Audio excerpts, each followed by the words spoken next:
Hurt. Here. Gilbert. Present. Swanson. Here. Parker. Here. Pulis. Here. Healy. Here. And Mayor Tomes. Here. I'd also like to stand for the Pledge of Allegiance and then remain standing for a moment of silence, please. Pledge allegiance to the flag of the United States of America and to the republic for which it stands, one nation, under God, indivisible, with liberty and justice for all.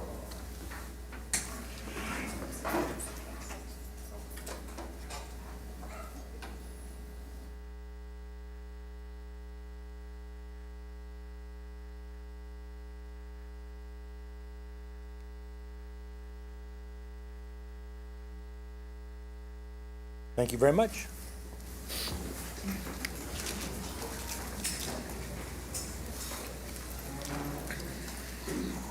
All right.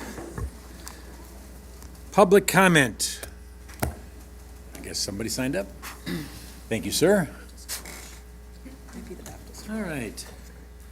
We got Curtis Foster signed up. Speak. I signed up by accident. No problem. It's happened before, so don't feel, Yes, yeah, many times. it's happened before. We got S. Edward. Yancey Jr., thank you.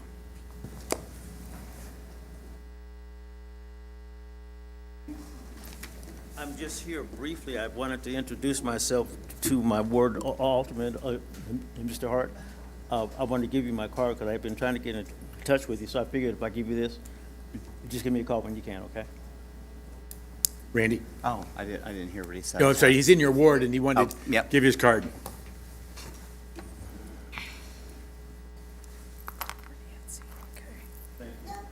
Thank you very much. And then is it Matthew or Maddie Seward. Maddie Sword? I was with Nancy, we just wanted to know who our alderman was. Okay. Did you find out? Okay. Okay, Mr. Hurt here. That's him, Randy Hurt. Thank you. All right, that's everybody that is signed up. The next, we have item number 6, a few presentations. Presentation of the 2023 Citizen of the Year Awards. Ms. Sarah Hayden.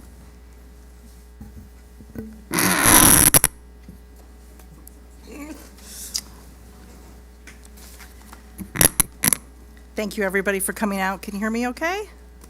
All right, hello and welcome to the 2023 Rock Island Citizen of the Year Awards. I'm Sarah Hayden, the city's Community Engagement Manager. Every year, people in the community have an opportunity to submit a nomination for those who have made selfless contributions of service to the city of Rock Island and its residents. 8 categories have been recognized: individual, youth, education, professional, city employee, veteran, organization, church or nonprofit, and business. The awards were founded in 1987 as a way to recognize these individuals and organizations that make a positive difference in our community. This year marks the 36th annual awards. Winners were chosen by the Citizen of the Year Committee, composed of last year's winners, myself, Mayor Mike Tomes, Alderwoman Jenny Swanson, Alderman Bill Healy, City Clerk Samantha Ganji, Labor Day Parade Committee Chairwoman Mary Chappell, who is here in the audience. Mary? And I would also like to recognize last year's winners by asking them to stand. I think we have a few here in the audience. Veteran winner James Kerr. Do we? Yes. Thank you. Okay. And also this year's winners will be honored in the Labor Day Parade to be held on Monday, September 4th. Make sure you come out for that. It is the largest parade in the Quad Cities. Definitely the largest Labor Day Parade. Lots of fun.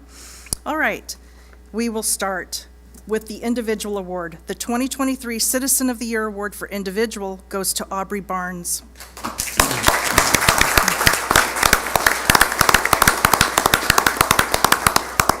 Of Roaring Rhetoric and the nonprofit group Young Lions Roar. He is a poet, rapper, educator who inspires students to develop self-confidence through poetry, writing, and self-expression.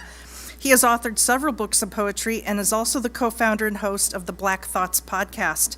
Aubrey was nominated by Rob McCoy of Two Rivers United Methodist Church. He wrote, Aubrey works tirelessly to develop the poetry community in Rock Island and the Quad Cities. Many of Aubrey's students come from marginalized communities and feel that the Young Lions Roar Group is their safest outlet. One student told Aubrey, "I am alive today because of poetry. Thank you." Aubrey, please come up and accept your award.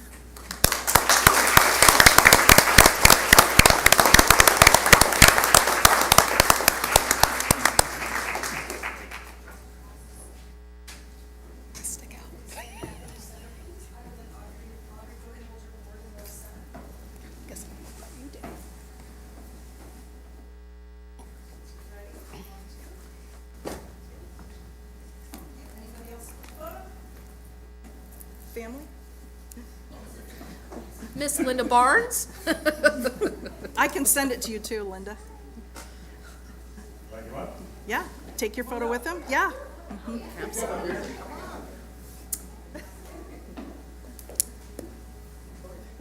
Ah. Nice. No, that was Jerry Jones's daughter. Jerry's daughter. Yeah, I was gonna say, because Linda's daughter lives in Nashville. She goes times a year, yeah. Okay, ready? 1, 2.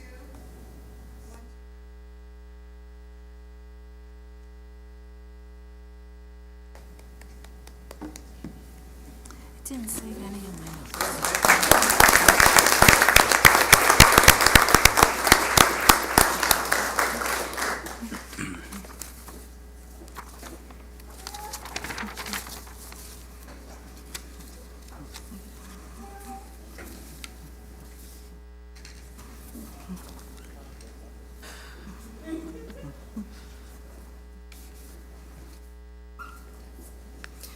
Okay, the Youth Award. The 2023 Citizen of the Year Award for Youth has been awarded to Nicolina Pappas, environmentalist and founder of Nicolina's Turtle Company. Just 12 years old, Nicolina is already a conservation leader in the Quad Cities. She founded Nicolina's Turtle Company when she was just 8, with the goal of reducing single-use plastic.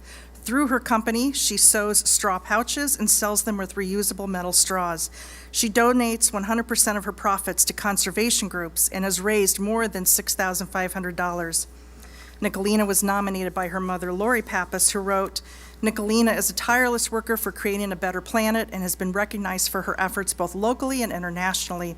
She has presented at numerous conferences, both in person and virtually, often the youngest there, and has spoken to many local classrooms. She's a member of the 12-person Wisdom Council for the Global Planeteer Alliance of the Captain Planet Foundation, and she's the recipient of the Sun Foundation's Making Waves Award, the Nahant Marsh Future Leadership Oberholzer Award, and the Love Girls Magazine Little Love Award. Nicolina is the only youth member of the Quad Cities Earth Coalition. She is amazing at working with local conservation organizations to further their collective missions. She works to bring her ideas to the forefront to create a cleaner and healthier community." Nicolina, please come up and accept your award.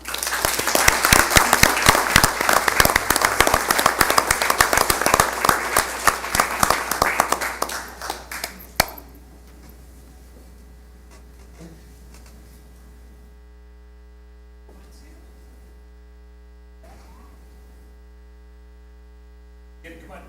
Lori, Matt, if you want Mom to and come Dad, up, want you to can. come up? Want to picture the center?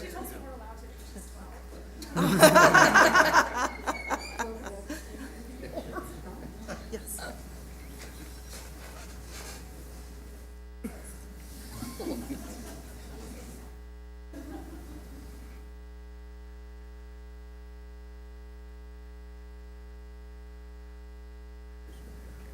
Thank you.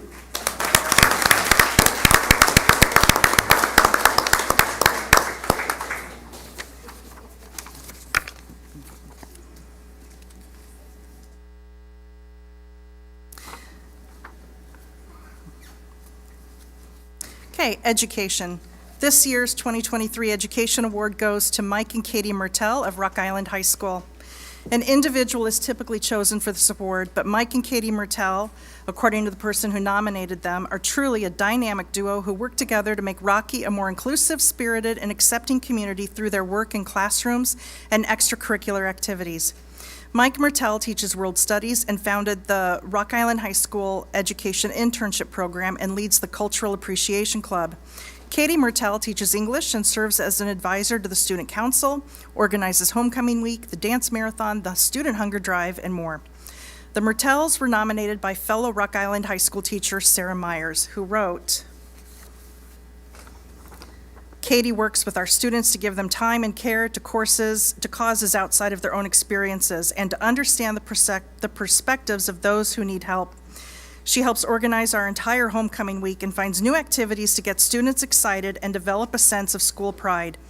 She has innovative ideas and keeps kids engaged and excited to be a part of Rocky's community. Mike started Rocky's education internship program at the high school. This program allows upperclassmen to take the first steps into a teaching career by teaching them the basics of what a teacher does and giving them the opportunity to learn in the classroom. Much like his wife, Mike also works hard with students. He works to create an inclusive and accepting environment with his students. They work together. They are truly a dynamic duo. Mike and Katie Mertel, please come up and accept your award.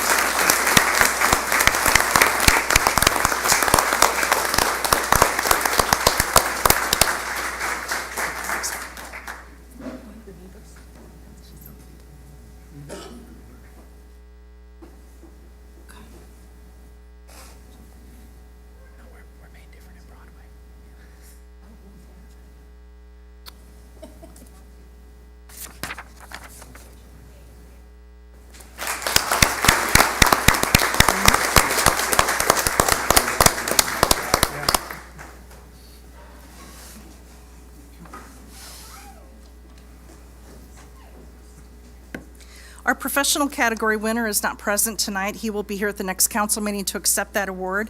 And the professional award is being given to Reverend Donald Johnson, organizer of Destiny Baptist Church, and who also serves as chaplain for the Rock Island Police Department. Now we move on to the veteran category. Our veteran winner this year for Citizen of the Year is Don Mavis. Don is a former Marine who served during Operation Desert Storm. He has volunteered for Big Brothers Big Sisters, served as a disaster relief responder with the American Red Cross, and serves on the city's Liquor Commission and Zoning Board of Appeals.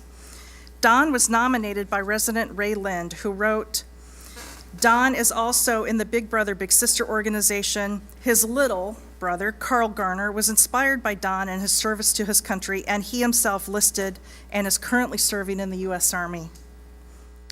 Don has also served with the ARC, installing smoke detectors during the ARC Sound the Alarm program. Don's service to his country and city is admirable, and again, I am proud to nominate him. Don Mavis, please come up and accept your award.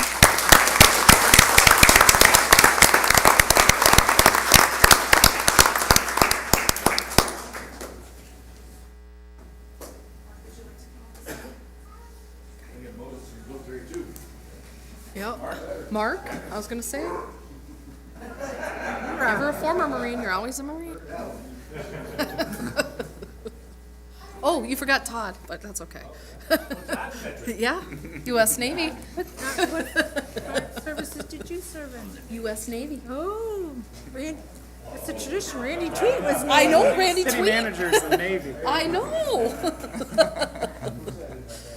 See, we're losing people that get these jokes.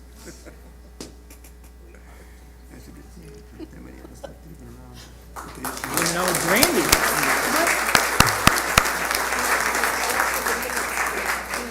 You and I, and now I'm gonna be like, my feng shui is messed up. Like, move towards Dylan. Employee. The 2023 Citizen of the Year Award for City Employee goes to Dan Gleason, Special Events and Fundraising Manager for the Parks and Recreation Department. Dan has worked for the city for more than 6 years, organizing events and bringing the community together. He also volunteers his time for several boards and foundations throughout the Quad Cities. Dan was nominated by Parks and Rec intern Nathan Berthoud, who wrote in the nomination, Daniel unifies the city of Rock Island through events and stewardship. He never fails to go above and beyond in being the best ambassador that Rock Island could ask for. Not only does he serve his community through his career as the event manager and fundraiser for the Parks Department, but he actively and generously gives his time to several boards and foundations throughout the Quad Cities. Dan, please come up and accept your award.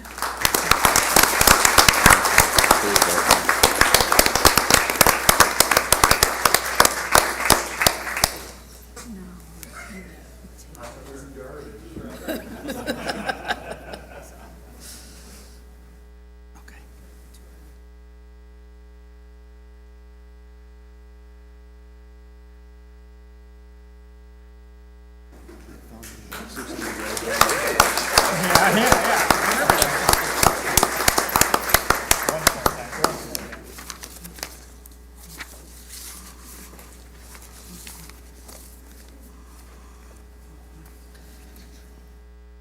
Next up is Best Business. The Citizen of the Year Award for Best Business for 2023 goes to Handy True Value Hardware, 1435 30th Street, and owners Bob and Pam Vatrabek.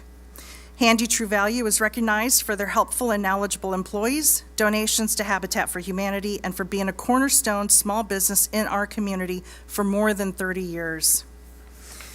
Handy True Value was nominated by resident Diane A. Strike, who wrote, "Handy True Value is the go-to place for any handyman or just any person who needs to fix something.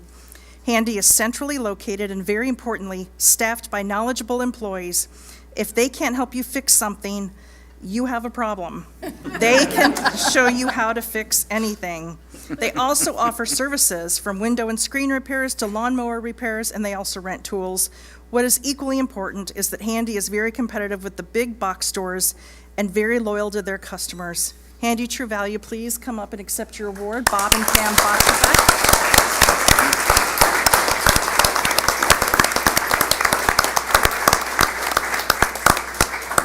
I also need to say that out of the 8 winners, the committee did have to decide who would be chosen as Parade Grand Marshal, and this year's Parade Grand Marshal are Bob and Pam Vatrabek, who will be leading our Labor Day Parade on Monday.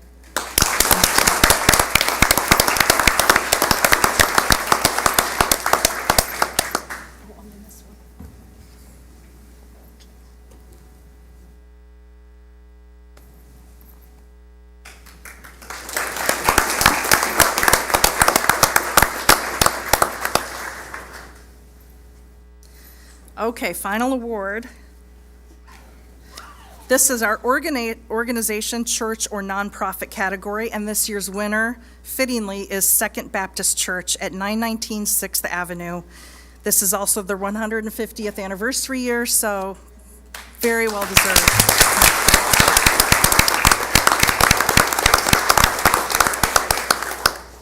Founded in 1873, Second Baptist Church celebrates its 150th anniversary this year and continues to grow. Second Baptist serves the community through youth outreach, a food pantry, monthly meal site, van ministry, Vacation Bible School, a tutoring program, and the Second Baptist Church Outreach, Music, and Arts Academy. Yeah, I saw your booth at the MLK Family Day and signed my daughter up, so. The church was nominated by members of its 150th anniversary committee, who wrote, in 1993, Reverend Williamson was called to pastor the Second Baptist Church congregation in Rock Island. Pastor Williamson has instituted several ministries at Second Baptist, which has caused the congregation to grow physically and spiritually. God gave him a vision to build the SBC Family Life Center, and the congregation supported the vision. He has also implemented a Board of Christian Education, which, with his guidance, sees that the spiritual education of the congregation is available to all. There are many other ministries now available to enrich the entire congregation and community. The church has also been made very handicapped accessible, and the emphasis has been placed on nurturing the children of the church. Second Baptist Church continues to improve the west end of Rock Island neighborhood. And this year, the church food pantry has experienced a huge increase in the number of people served in our community, now to over 500 people a month.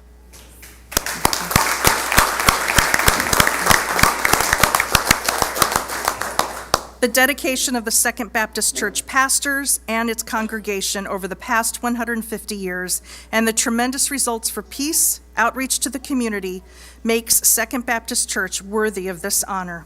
I agree. Please come up for your award.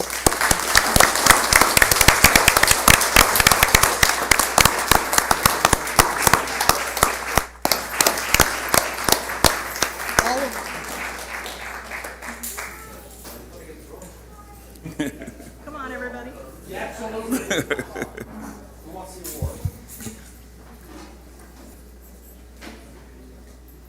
Moses, it's your church.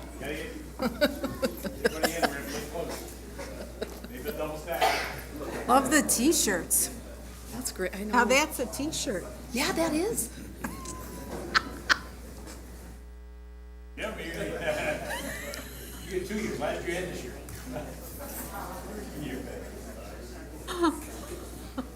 Judah's got jokes too.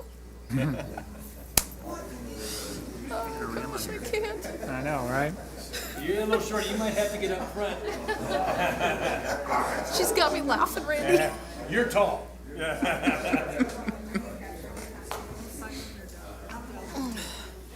Yep.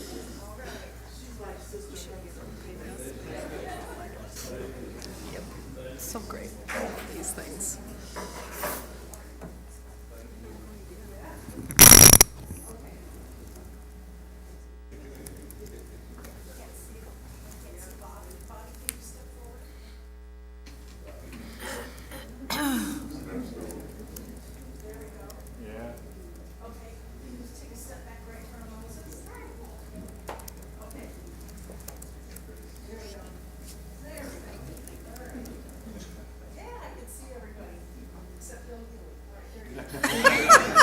He's the top of his head. Eyes up here.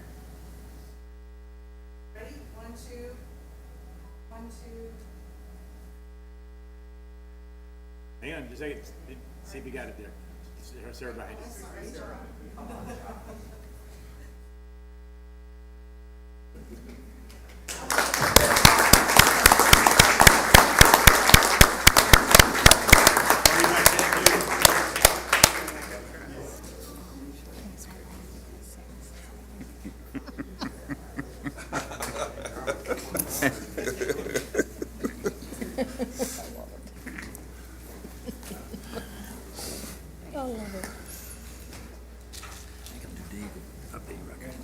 What?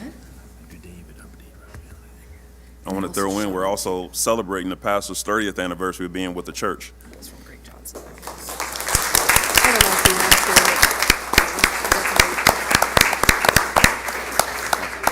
wants I need to start doing politicians. I don't know. Oh, that's true. I don't know.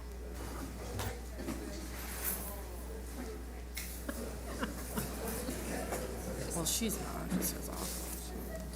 Pretty cool. While they're going back, I'm going to do a shout out to 2 people that have been involved in the Labor Day Parade for a long time. But Linda and Art Milton back here, I think from day one you've volunteered time. But a little shout out to you 2 teachers.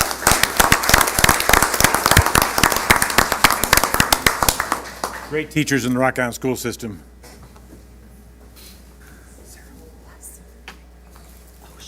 All right. We done with that, Sarah? Yes, we're done. All right, very good. All right, we've got another presentation. I think Linda. Linda tonight.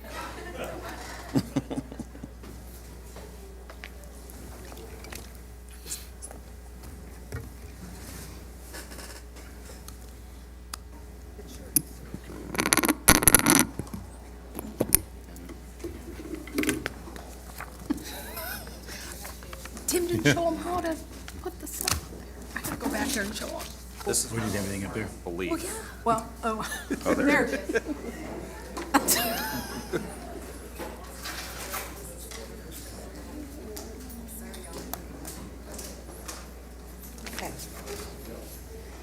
Okay.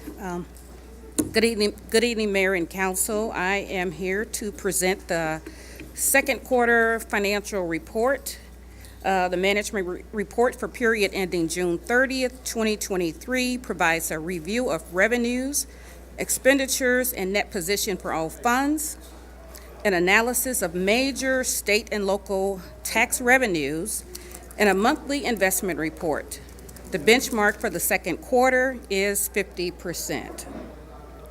So this particular table provides a summary of the revenues, expenditures, and net position. The first page here will show governmental funds, which are primarily supported by taxes, grants, and revenues. And I will not go through every single line item. I'll just hit on a few. So we do have the general fund, which is used to account for all financial resources except those required to be accounted for in another fund. Revenue is reported at 41% of budget due to a 1 to 2 month lag in receiving the receipts. About 50% of revenue that support the general fund is received from state and local taxes. Expenditures are reported at 40% of the targeted benchmark. The majority of city departments are reflected in the general fund. Then we have the special revenue funds. These are used to account for proceeds of specific revenue sources that are legally restricted to expenditures for specific purposes. We have the Public Library Fund. They have received about 33% of its budgeted revenue at the 6-month mark. The largest revenue source for the library are property taxes. As of June 30th, approximately $835,000 or 36% has been collected. Expenditures are near target at 48% for the period. And then we will skip down to our riverboat gaming. Revenue is reported at 44%, while expenditures are at 27% of targeted benchmark. Transfers are made to the debt service fund in June and December. Then we have the capital projects and street funds. This includes capital improvement project funds, which is supported by the motor fuel tax, and the street fund, which is supported by the gasoline diesel tax. Revenues were at 4% due to pending transfers, while expenditures were at 43%. We also have other governmental funds. One of the big ones is the American Rescue Plan Act, which was created to track expenditures related to this disbursement from the federal government. Approximately $16 million is budgeted for 2023. The revenues for the 6-month period represents investment income. Actual expenses for the 6-month period total $1.2 million. And let's go over to Housing and Community Development Fund. This is used to account for costs related to the operations of the Community Development Block Grant. Revenue is reported at 3% due to the timing of drawdowns, and expenses are reported at 29%. We also have the Community Economic Development Fund, which is used to account for contribution and grants which support various special economic development activities. Actual revenue is 28% of the annual budget amount. The majority of the revenue represents a transfer from the general fund due to the absence of gaming funds. Other revenue sources include state and federal grants. Expenditures are at 24% during this second period. Let's go to the next page. So on this page, we have enterprise funds, and these are used to account for operations that are financed and operated in a manner similar to private business enterprises, where the intent is that costs of providing goods or services to the general public are primarily recovered through user charges. So here we have, I didn't flip the, one moment, there we go. So here we have the water, wastewater, stormwater, and solid waste funds. Revenues are at or near the target benchmark of 50%. Expenses are trending below the benchmark for water at 39% and wastewater at 37%. Solid waste is slightly above at 56% for this 6-month period. We also have Parks and Recreation Fund. 6-month revenue is at 49%. $2 million of the budgeted revenue comes from property taxes. Expenses are reported at 48% of the budget for this quarter. Okay, we also have internal service funds, and these represents goods and services provided by one department to other departments on a cost reimbursement basis. We have equipment maintenance, which includes fleet services and amortization funds. And this is reporting revenue at 51% and expenses at 34% for the quarter. We also have the hydroelectric plant. The plant lease was terminated in 2021. However, expenditures are budgeted for principal and interest payments on debt. The debt balance as of June 30th is $570,000. Any surplus or deficit cash balances are allocated to water and wastewater through year-end adjustments. All right, so I am going to skip over to state and local tax revenue analysis. First, we have income tax. This is budgeted at $5 million for CY23, which is slightly above the 5-year average. Revenue received for this 6-month period is above the 50% benchmark. Projected annual revenue is 15% higher than the annual budgeted amount. We also have the replacement tax, which we talked about earlier. The revenue is reported at 75% of budget through June 30th. Okay. All right, we have income tax. Just went over that one. Sales tax, there we go. So, sales tax revenue is reported at 52% of the budget. The annual projection is expected to be slightly above the budget. The local option sales tax is also about 50% of the budget. The annual projection is expected to be slightly higher than the budget. And then on this page, we have the sales tax. You know what? I have this, am I going backwards here? Maybe a local option. Use tax. Okay. Use tax revenue for this 6-month period is 55% of the benchmark. The annual projection is slightly above the annual budget. The use tax is a form of sales tax that a purchaser owes on goods and services purchased out of state for the use or consumption in Illinois.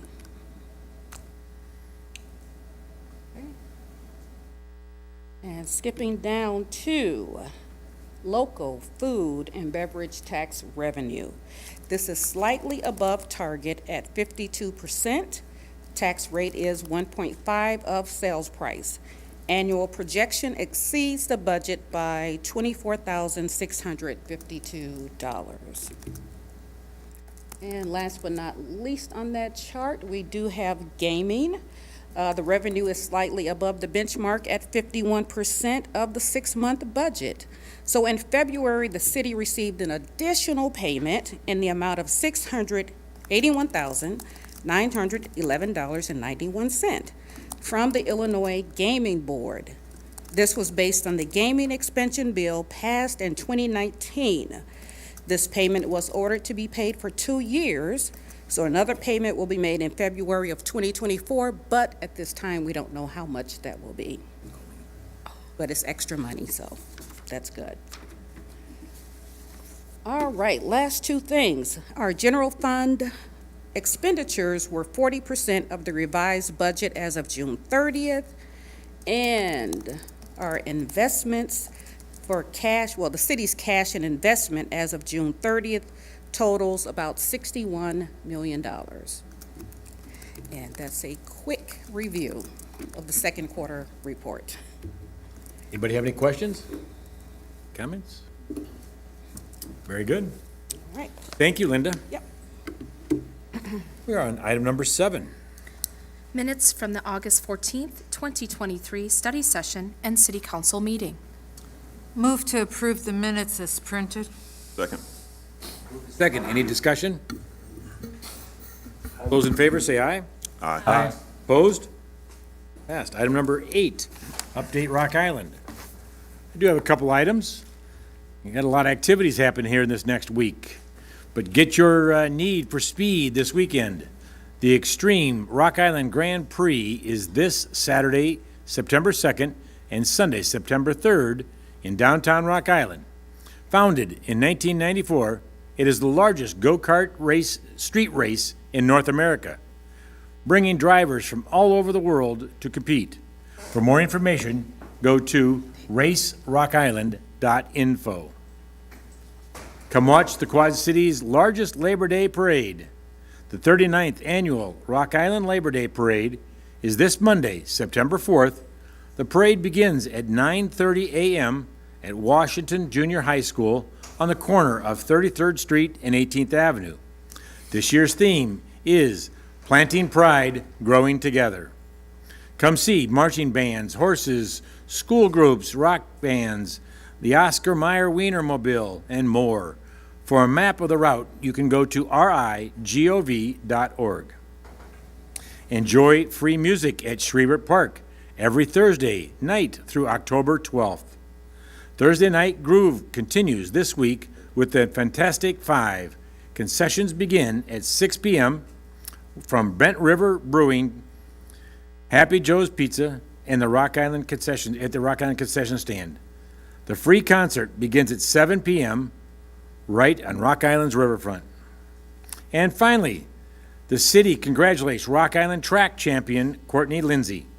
The city celebrates Rock Island High School grad Courtney Lindsay, who just finished competing with Team USA at the World Track and Field competitions in it's right, easy for you to say, Budapest, Hungary, where he competed in the men's 200-meter race. Courtney is a Big 12 champion, a first-team All-American athlete, and an NCAA champion. So congratulations to him, and well done. I'd also like to just make a little comment. It's not a quote update, but I'll let everyone know that the city attorney, Dave Morrison, is retiring. At least with the city, he's going to maybe hang on to a few clients here and there, but with the city, he's retiring. This will be his last meeting. I would like to actually give him this challenge coin. We don't have a city key or anything else, but Couldn't be trusted with a key anyway. It's photo op, guys. oh, it's a photo Take op. a photo I guess op, we got to do a please. photo. So, That's why I wore the jacket. and I've got to stand next to him. Take one for the team. Yeah. Really, the Cubs thing. This is really subject. All right. There we go.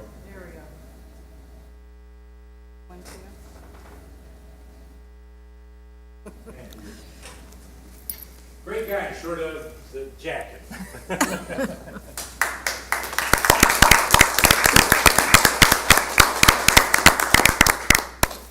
Dave will definitely be missed. We also are at the same time losing his partner, Hector, and so thank you for your service also.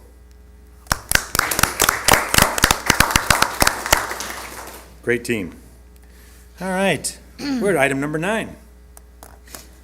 Report from the Community and Economic Development Department regarding the amendment to a special use permit for Route 6 Equity Growth Corporation at 3204 27th Avenue.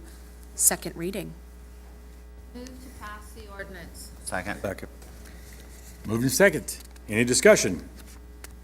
I would like to say that I received no phone calls, nobody's commented. Yes. Roll call. Alderperson Gilbert. Aye. Swanson. Aye. Parker. Aye. Pulis. Aye. Healy. Aye. Robinson. Aye. And Hurt. Aye. 9B. Report from the Community and Economic Development Department regarding a special use permit request for Barry Ruther at 2963 9th Street, second reading. Move to pass the ordinance. Second. Moved in second. Any discussion? Roll call. Alderperson Gilbert. Aye. Swanson. Aye. Parker. Aye. Pulis. Aye. Healy. Aye. Robinson. Aye. And Hurt. Aye. Item number 10. Consent agenda items A through D. Motion to approve consent agenda items A through D. Second. Moved in second. Any discussion? Roll call. Alderperson Gilbert. Aye. Swanson. Aye. Parker. Aye. Pulis. Aye. Healy. Aye. Robinson. Aye. And Hurt. Aye. Item number 11. Claims A and B. Motion to approve claims A and B. Second. Moved first and second. Any discussion? Due to the nature of my employment, I need to recuse myself from this vote. Roll call, please. Alderperson Gilbert. Aye. Swanson. Aye. Pulis. Aye. Healy. Aye. Robinson. Aye. Hertz. Aye. Item 12A. Report from the Community and Economic Development Department requesting to waive the normal bidding process and policy to allow for staff to proceed with the demolition of properties located at 708 and 710 7th Avenue and award the bid to the contractor offering the best price. Move to waive the normal bidding policy, approve the demolition of the houses at 708 and 710 7th Avenue, and direct the city manager to execute the contract documents with the, is that supposed to be with a note? With a not to exceed amount of $50,000 for demolition. Second. Moved and second. Any discussion? Point of order, that was for demolition or per demolition? Per demolition. Per demolition, okay.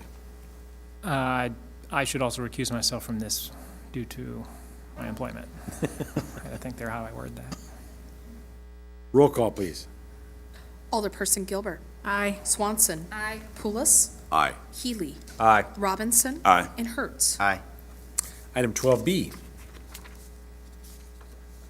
Report from the Public Works Department requesting approval to award a 3-year contract to FBG Services Corp., Rock Island, Illinois, for janitorial services in the amount of $630,470.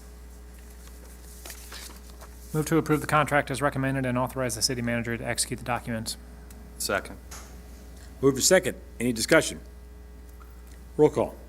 Alderperson Gilbert. Aye. Swanson. Aye. Parker. Pulis. Aye. Healy. Aye. Robinson. Aye. And Hertz. Aye. Item 12C. Report from the F3 Marina, Sunset Marina, and the Public Works Department requesting approval to renew the Sunset Marina apartment rental agreement. Motion to approve the renewal rental agreement request as recommended and authorize the city manager to execute the documents. Second. Moved and second. Any discussion? Roll call. Alderperson Gilbert. Aye. Swanson. Aye. Parker. Pulis. Aye. Healy. Aye. Robinson. Aye. And Hertz. Aye. Item 12D. Report from the F3 Marina, Sunset Marina, and the Public Works Department requesting approval to renew the Coast Guard auxiliary lease. Motion to table the renewal. Give us time to have more discussion on this till the first meeting in October. Second. To a certain date, the first meeting in October? Yes. Okay. It's been moved and seconded. Any discussion? Not debatable. Just vote on it. Yep. Okay. Thank you. Roll call. We're gonna miss you, Dave. Alderperson Gilbert. Aye.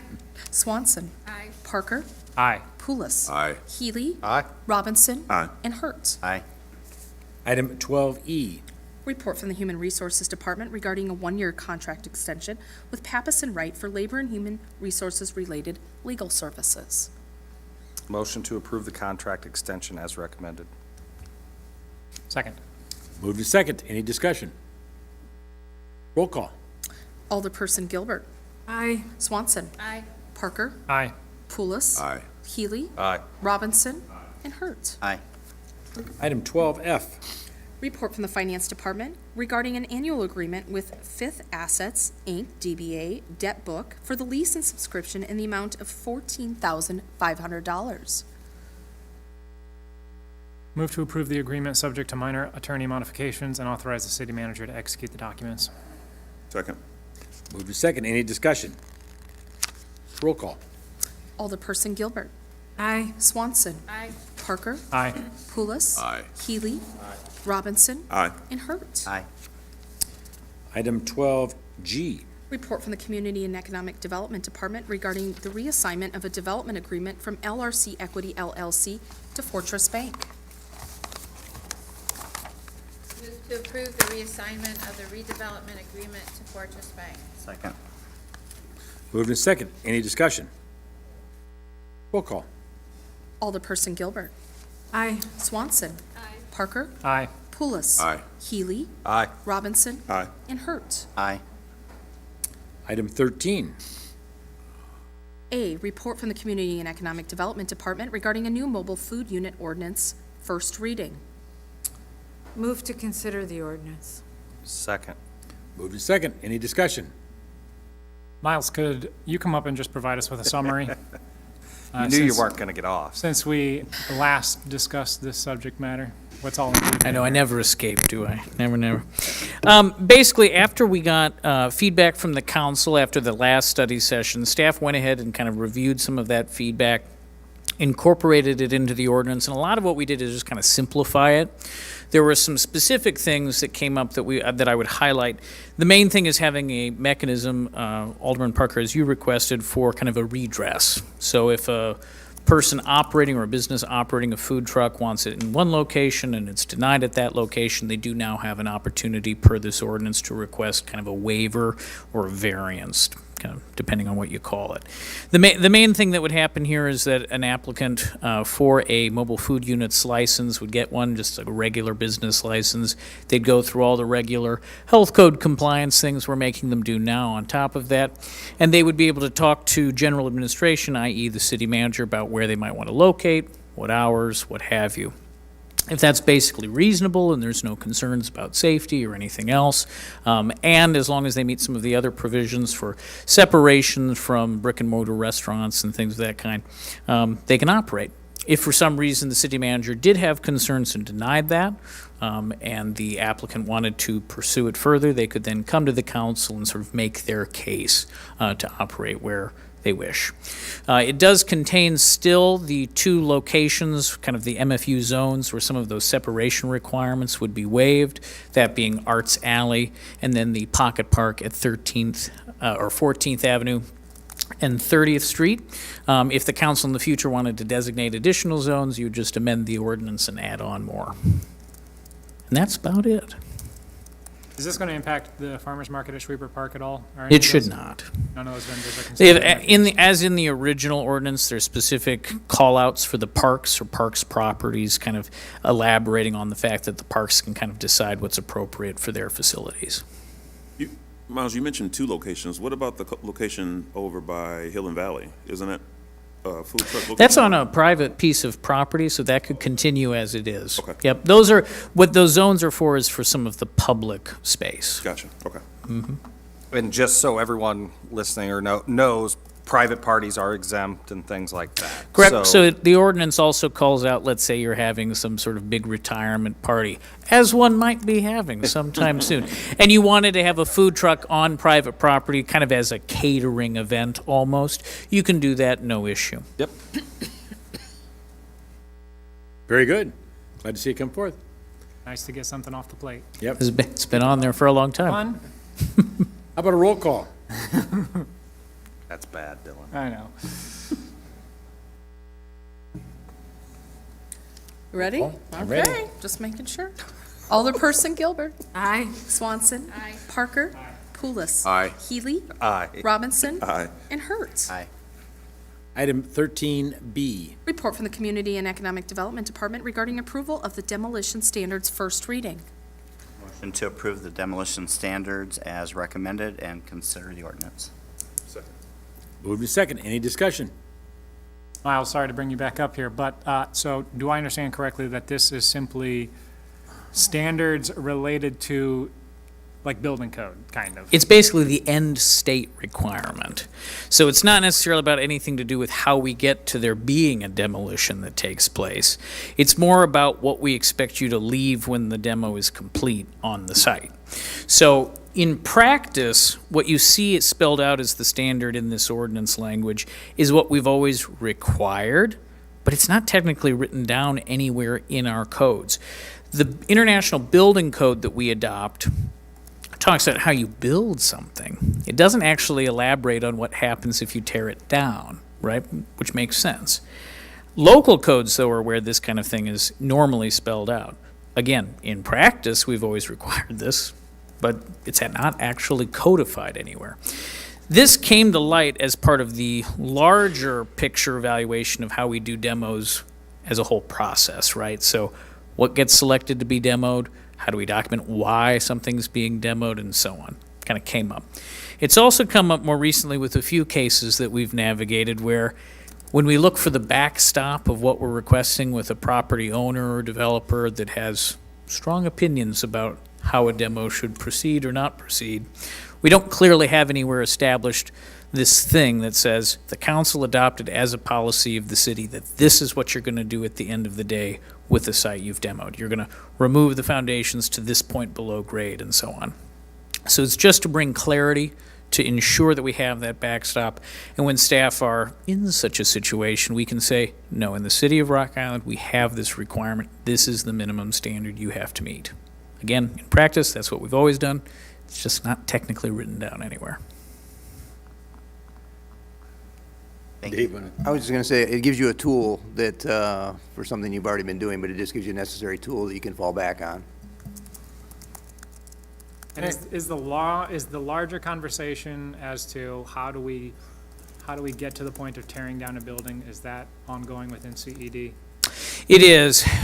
One of the things that we are working on right now is kind of and I think I've mentioned this before with the council, basically an internal rating system. So when we're looking at, say, the houses we take down in the fall every year using some CDBG money for blight for blight, exactly how do we evaluate that? And then for each of those properties, how do we create kind of we'll call it a report card for it that explains, here's photos of the profile of the house, here's kind of enforcement history, how many times the police have been called to it, any nuisance issues we repeatedly had, here's kind of all of the structural elements that have been identified, making it unlikely that it can be successfully rehabbed, here's the ownership situation and perhaps why we don't see any movement, i.e., the owner is some nameless, faceless LLC out of state, it's a deceased person, some other ways abandoned. So we're continuing forward with the development of those processes quietly, kind of in office. This is, again, one of those things that kind of came up as one part of that. Again, that larger picture discussion is continuing. And as a part of that specifically will be policies that say things like, if it's a city-owned property, we'll go through a public bidding opportunity like we did with the firehouse. Or if it's privately owned, perhaps we'll look into the land bank or some sort of other resource to intervene. I mean, that's all part of this conversation. Those are all parts of the conversation. In fact, the building official is now a non-voting member of the land bank board by design, so that he can more fully take part in some of those partnership discussions. Just a brief update just on Bear Manufacturing, that building on Fifth Avenue that the council agreed to take on as a project. Right now, we're working to have a environmental evaluation done of the building, including an asbestos evaluation. We're also having a structural engineer take a look at the property. Those documents together can be packaged with an invitation to bid, again, kind of a last call, where folks can look at it and they will see those documents and what they would really have to do to try to save the building or save parts of the building. Again, where we stand is that we don't see a very likely chance of that particular building being saved, but we will put that information out there, and if there is a responsible party that is well enough resourced and interested in doing that, there would be an opportunity. That'll be kind of alongside Firehouse Number 5, sort of test run of that approach, sort of see kind of how it might work if we do that always into the future. Sounds good to me. Thanks. Very good. Roll call. Alderperson Gilbert. Aye. Swanson. Aye. Parker. Aye. Pulis. Aye. Healy. Aye. Robinson. Aye. And Hertz. Aye. 14A. Report from the Information Technology Department recommending the allocation of $26,850.97 in ARPA funds for payment to Civic Plus of Manhattan, Kansas for the C-Click Fix Citizen Request Management CRM system. Move to approve the $26,850.97 in ARPA funds for the C-Click Fix Citizen Request Management System. Moved in second. Any discussion? Roll call. Alderperson Gilbert. Aye. Swanson. Aye. Parker. Aye. Pulis. Aye. Healy. Aye. Robinson. Aye. And Hertz. Aye. Damn, jumped in it, didn't I? 15A. Report from the Traffic Engineering Committee regarding a request from Kathleen Dennison to replace 2 residential parking spaces on the south side of 6th Avenue across the street from her home, first reading. Motion to consider the ordinance. Second. Moved and second. Any discussion? Roll call. Alderperson Gilbert. Aye. Swanson. Aye. Parker. Aye. Pulis. Healy. Aye. Robinson. And Hurt. Aye. Item 16A. Report from the City Clerk's Office regarding an activity permit application from the Corn Belt Running Club for their 35th annual Nancy Kapim Memorial Classic 5K and 10K run on Sunday, October 1st, 2023, from 8 a.m. to 11 a.m. Motion to approve the event as recommended. Second. Moved and second. Any discussion? Roll call. Alderperson Gilbert. Aye. Swanson. Aye. Parker. Aye. Pulis. Aye. Healy. Aye. Robinson. Aye. And Hurt. Aye. Item 16B. Report from the City Clerk's Office regarding request from St. George Greek Church, 2930 31st Street Avenue, to use sound amplification on Friday, September 15th and Saturday, September 16th, 2023, from 11 a.m. to 11 p.m., both days for a church festival. Move to approve the sound amplification permit as recommended. Second. Moved and seconded. Any discussion? Roll call. Alderperson Gilbert. Aye. Swanson. Aye. Parker. Aye. Pulis. Aye. Healy. Aye. Robinson. Aye. And Hurt. Aye. Item 16C. Report from the City Clerk's Office regarding a request from Project Now to amend the date and time for their mobile food pantry distribution from Monday, September 11th, from 8 a.m. to 5 p.m. to Thursday, August 31st, from 7 a.m. to 3 p.m. Move to approve the amended date and time for the street closing application. Second. Moved and seconded. Any discussion? Roll call. Alderperson Gilbert. Aye. Swanson. Aye. Parker. Aye. Pulis. Aye. Healy. Aye. Robinson. Aye. And Hurt. Aye. 17, other business. Yes, sir. This goes back to what we were discussing previously, and I would ask Miles to come to the microphone again. With regard to buildings that are in bad array, bad condition, it seems that we are being held up from proceeding with what is perceived to be a rapid demolition of that because the people are not, they're just not showing up, and yet we have no recourse. So, Miles, can you help me with that? Because, you know, my constituents are saying, you know, that we've been working on this for 4 years, and it seems like the court is holding us up. What can we do?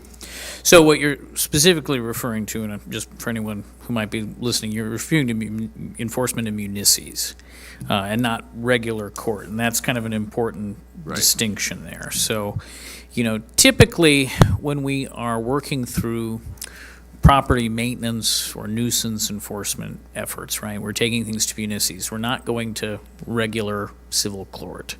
There are a lot of reasons for that, and I would invite the esteemed outgoing city attorney to offer comment on this as well.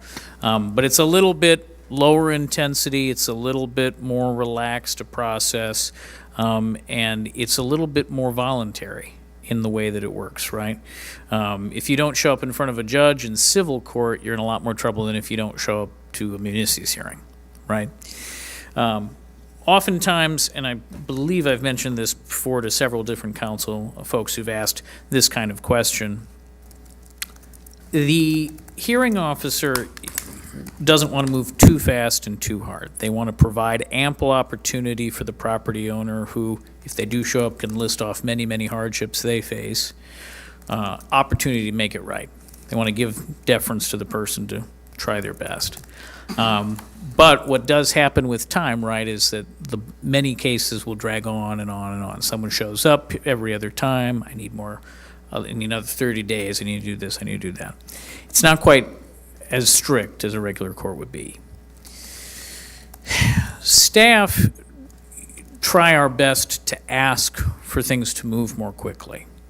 We push for things to not be continued. We ask for stricter enforcement, slightly harder-handed rulings. But ultimately, we have consented as a city to be part of this system and we are deferring to that hearing officer to make rulings. In individual cases where there is a significant and serious and immediate threat to the public safety or welfare, we have been discussing the need to really just identify that early on and perhaps pass by municipalities and go straight to civil court. The class buildings at First Avenue and 19th Street are an example of properties where that may have been an advisable course of action looking back at it to get faster resolution. In other cases, though, there's a lot of gray area.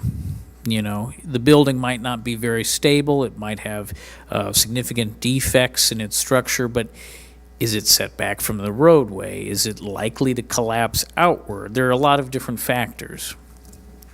That's something, again, in the scope of understanding the broader approach to demolition we take, that we need to continue to work on. So that's kind of part of my answer to you, that we have to decide a little bit more clearly when something is fine to go through the municip's process, when it needs to skip it altogether and we jump right into civil court.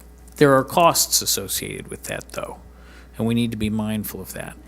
A second thing that I would say is that even if things do move expediently through municipalities, it does not necessarily mean that there will be a satisfactory resolution to the actual physical problem because the hearing officer has ruled in our favor. We don't have unlimited funds to undertake a demolition. We try our best to use those funds we have for the most serious cases.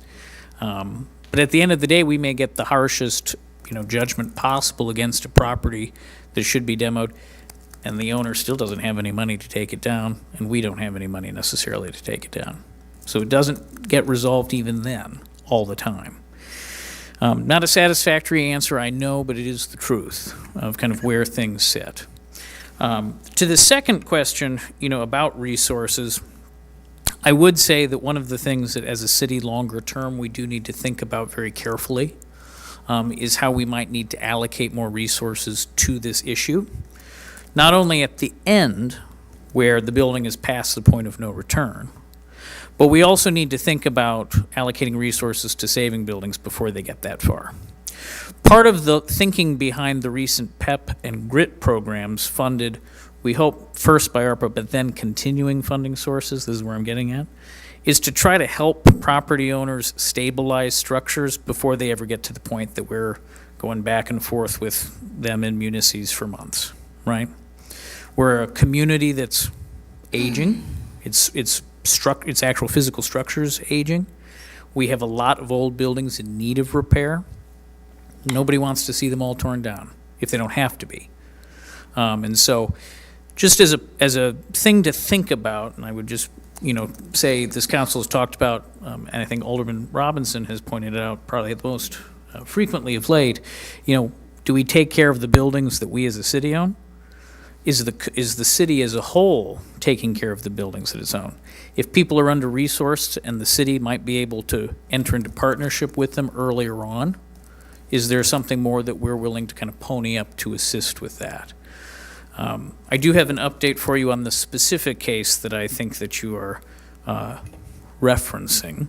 And it does perhaps offer some hope for that property to not be demoed, but instead be repaired. We can talk offline about kind of where staff really views that situation leading, but we always hope for the best. Dave, do you have anything you want to offer on kind of the municip's process and sort of how it really works and kind of why these things often get kind of drug out? Sure. Well, I think. Well, I'm sorry. What was that, Hector? We left out esteemed. Yes, esteemed outgoing city attorney. Thank you. The municip's process is really a way to try to get compliance with the building codes, and it is a less costly and I think actually possibly a more effective way to get things done. We can always point to this case or that case where we're not satisfied with the result, but I think generally, for instance, I mean a real stereotypical case is you've got a adult child who's in their 50s or 60s who their parent lived here in Rock Island. They didn't have a lot of money to keep the house up while they were living there, and now they've gone to assisted living, and now they passed away. So you have an estate that actually, basically, its only asset is a distressed piece of real estate.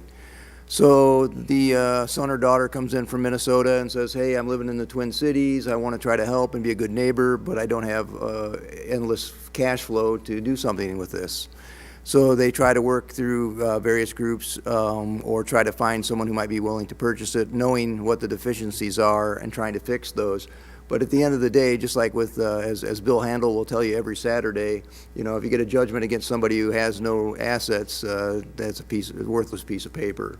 And that's that. So what Municipes tries to do is to try to help people if they can, and also points them to Project Now and other providers to try to help them. And so it may seem frustrating, but at the end of the day, the way the property laws are set up in the United States in general and in particular in Illinois, you might have a guy who's sitting with, you know, he's sitting in his $5 million house down in Florida, but he gets a separate LLC for every rental property that he has within the city of Rock Island. And then he says, well, the LLC is a separate entity, it has zero assets, the only asset is this dilapidated building, which I now cannot charge rent for anymore because you've decided that I can't rent. And that's a really frustrating situation, but given the law though as it sits, there's not a lot that can be done. It's, you know, call your legislator because it is a real problem. And, you know, anybody who's had a family member pass away or thought about selling their house gets a call from some guy down in Arizona and says, hey, I'm thinking about buying your house. I saw it on the internet through, you know, I saw the satellite images of it. Do you want to sell your house? It's like, have you ever seen it? No. What are you going to do with it? I don't know. I'm just looking for investment properties. We have people come back to Municipes all the time that say, I've never even seen these properties. I bought them as a package of 10. Which one are you talking about? And that's not the city's fault. It's not staff's fault. It's the way that our system of property ownership, probably going all the way back to, you know, Blackstone and further, when you used to pick up a piece of dirt and put it in the other person's hand and say, hey, here you go, it's now yours, I'm transferring it to you. It's a real problem, but I think the staff is trying to do the best that they can. And in general, I'd just like to say that, segue into, in the last 9 years that I've been working as a city attorney, that as a citizen and as the lawyer for the city, to express my appreciation for how hard staff works for the citizens of Rock Island. I've lived here my whole life, and things happen. Garbage gets picked up, potholes get filled, houses get taken care of. They don't happen by magic. I mean, until I was in my late 40s and started working as a city attorney, it's kind of one of the things I thought was happening. And the truth is, it's all a lot of hard work, whether it be Public Works, Police Department, my staff, you know, Hector and Marcia and Jill working behind the scenes. Everybody is working, and sometimes it seems frustrating, but I think everyone's got their hearts in the right places, and the council members aren't up here because they're getting paid a lot of money. They're getting doing that because, and the mayor as well, doing it because they care. And it's not something that you necessarily can see unless you're in it. And I just think that that's something that's important for everyone to know. I guess that's about it. Thank you. But I know that's probably not we can continue that dialogue. And I would add one other thing, that every single property has its own story and individual circumstance. Recently, several of you in your wards have had very specific and unusual circumstances. Alderman Parker has another one lately that's been very challenging on a lot of different levels, many of which Dave touched on. The property I know you're referring to, yet a whole different kind of situation that, again, we'll want to talk a little bit more detailed about. Thank you. Anybody else have anything? Yes, Judith. So I've been requesting for the last 2 years, actually more, of 3 different city managers for a report, an update, a presentation on our vacant building program and also our rental property program. And when 324 Main collapsed, I requested it again. Last week, I was at another meeting and found out that the company that we are using for the vacant property program for the registry went bankrupt. And now staff is taking it in-house. And I remember at the very beginning, staff weren't happy with how this company was working out, but I was just like, again, I just feel like, why is council always the last to know? Does anybody else know about this? Any council members? Nope. It's happened fairly recently, and staff is still working through the ramifications of that before we report back. We want to do our due diligence and figure out what exactly is going on with the situation and what steps we're going to take to move forward. And that's why we haven't reported on it, because we don't want to provide half information. Miles has been working toward doing a presentation, as you discussed, and we're planning to do that at a future study session. You want to elaborate, Miles?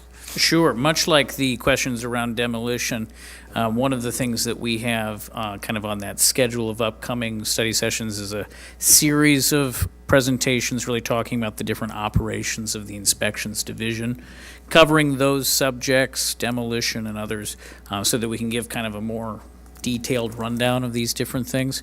Again, they're quite a lot to cover, so we have been trying to pull things together and have a more comprehensive set of presentations on these. Like the city manager pointed out, this particular thing only happened recently and has affected, as you can imagine, thousands of communities across the country who are all trying to figure out exactly what their next steps are. We have some interim things that we are pulling together now that we will talk with the council about when they're finalized, as well as trying to find some other software solutions, which kind of ties into the overall ERP kind of process as well. So we're working on a series of presentations. That'll be one of the subjects we address, along with demolition, rental inspections, and what have you. If there's anything specific about those things that council members would like to specifically see addressed in those presentations, certainly let me know, let the city manager know, and we can make sure that those questions are called out. Okay, anything else? I do. Yes. So we heard a presentation today from Project Now about their programs, their expansions, what they're hoping to do. I have met a couple months ago with a whole committee dealing with the homelessness situation, talked with a lot of different agencies that are working on this. I have spent months since then following up with a lot of the different agencies that were there to talk to them about what they're doing about homelessness, how we can basically eradicate it from our city. Project Now is as we are heard, is working diligently. That is their goal. I know that they've talked with all of us. They've done meetings with the people from Dubuque on their plan to eliminate homelessness in their city. And they really have a plan to move forward and combat homelessness in our city. And we had talked about setting aside $250,000 of ARPA funding to be used towards homelessness. And so I would like my fellow council members to think about and consider giving that money or allocating that money to Project Now so that they can go ahead and use it to purchase, it's a one-time ask to purchase the building so that they can go ahead and expand their staff, expand their programs, and really work towards their goal of eliminating homelessness in Rock Island. So I would just like to ask you to consider it, think about it. If anyone has any questions, let me know, because I feel like for the last couple of months I've just been immersed in homelessness. Well, I can tell you, for one, I'm in support of that, so just a public. Do we know, is there a timeline? I know that when I had discussions with Reverend Ford that he had indicated that, his plan or what he was going to ask council. And I don't recall if there was a timeline that they needed to, how critical is it? Do we need to have a special meeting, or can we ask that it be on the next meeting agenda? I think the sooner the better, because of the lie heap, and as it gets closer to winter, the more that they'll be able to reach out and help people. I think that's the biggest crisis is once we hit winter. And so if they can be in a building and be ready to go, then, as he said, that they'd been working on it for 5 months. So. Do you know what the purchase price of the building is? I do not. No, I'll have them put together some financials for council. Do we have a sense that the $250,000 is what they need for that down payment, or are they gonna need more on top of that? less? They are working towards getting other grants and stuff that will not cover the down payment, but it will be extremely beneficial because then that frees up money to hit the ground, hire people immediately to get the programs in place. It's the Okay, light very out good. the hallway. It's the two. Anything else?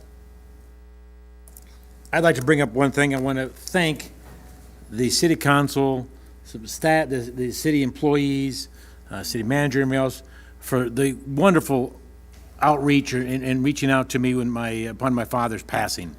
The flowers were beautiful. The cards and the notes were very heart-warming, sincere. I appreciate that very much. He was, of course, I'm a little prejudiced, but he was a great guy. But he meant a lot to City of Rock Island, and City of Rock Island meant a lot to him. Lifelong resident, did a number of things throughout the years for the city, founding member of DARI, Renaissance Rock Island. He was chairman of the board and raised money for the new YMCA, which is now the RIFAC. He moved his business to Rock Island, along with 500 employees, $300 million business he brought to Rock Island. And amongst other things, he was very committed to the city and the Quad Cities, but as a whole. But so, and hopefully he's passed some of that on to me and other kids for that to be to move on. I guess that's the best thing that I can do for him and my mother, but him is to try to carry on what the pace that he set, because I think it's just wonderful. But I wanted to thank everybody personally and publicly for your outreach, and like I said, the flowers were just great. It was wonderful. So thank you very much to everybody, and even the citizens that reached out. It was wonderful. So that's all I have on that. That property's for sale for $750,000. Okay. There you go. Bill the answer man. Yeah, he's got the answers. Item number 18. Closed session. 5 ILCS 122 C11 litigation when an act against, affecting, or on behalf of a particular body has been filed and is pending before court, or when the public body finds that an action is probable or imminent, in which case the basis for the finding must be recorded and entered into the minutes of the closed session. Move to go into closed session for the exceptions cited. Second. It is second. Roll call, please. Alderperson Gilbert. Aye. Swanson. Aye. Parker. Aye. Pulis. Aye. Healy. Aye. Mrs. Robinson. Aye. And Hurt.